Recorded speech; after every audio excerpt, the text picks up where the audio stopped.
Welcome back to the sixth lecture in common law contracts. Today we're going to talk about specific performance. Now, specific performance is a court order to do something.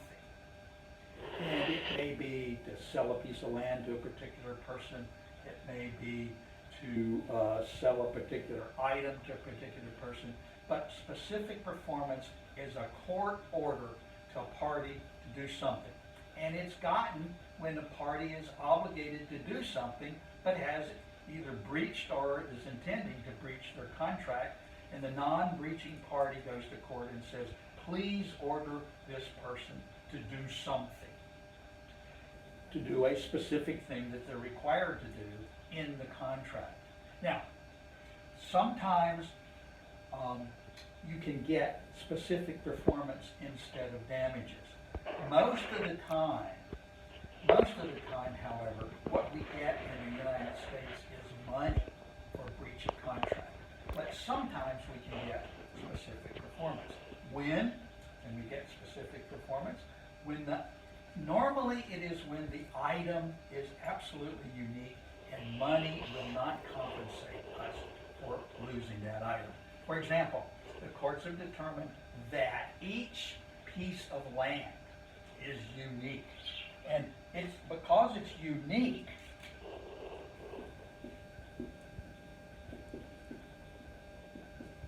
money is not going to compensate us for getting that piece of land. Think about this. If you and your wife go to a house and decide that you really want that house, and it's your wife's dream house, and that you sign a contract to buy that house, and the other side decides that they're not going to give it to you. They're not going to sell it to you, even though they have a contract.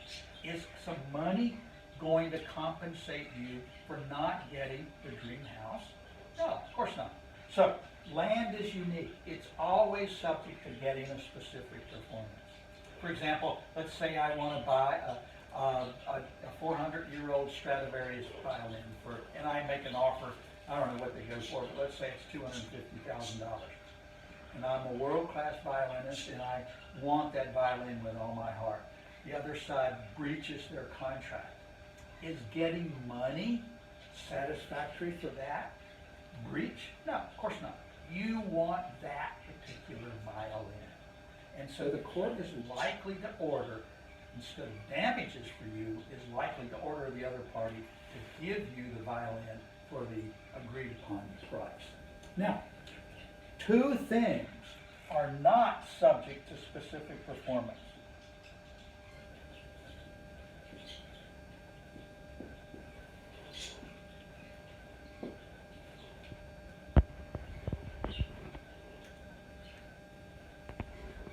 Those things that are not subject to specific performance are personal services. If I am contracted with a performance venue, let's say like Blue Note downtown Napa, to sing, and I breach my contract by not coming, is the court going to order me to go sing? The court will not.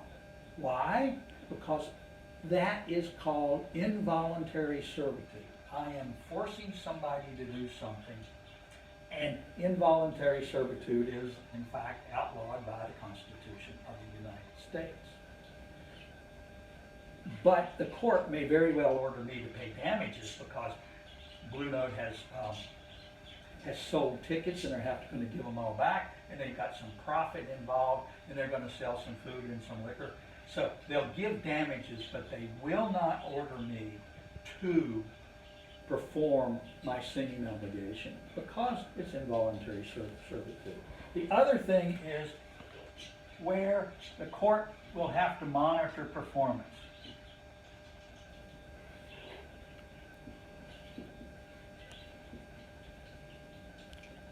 For example, using the singer thing again, the singer example. If the court has to sit there and decide whether or not the singer is singing correctly, whether they're singing on key, The court has to monitor the performance to determine whether or not the contract is being performed. The court will not order specific performance when the court has to monitor the performance of the performing party. So those are the two times when the court will not order specific performance. Okay, that concludes the lectures on common law contracts. Next time we're going to start our series of lectures on the Uniform Commercial Code and the Battle of the Forms, which are contracts performed under the Uniform Commercial Code. Thank you, and we'll see you next time.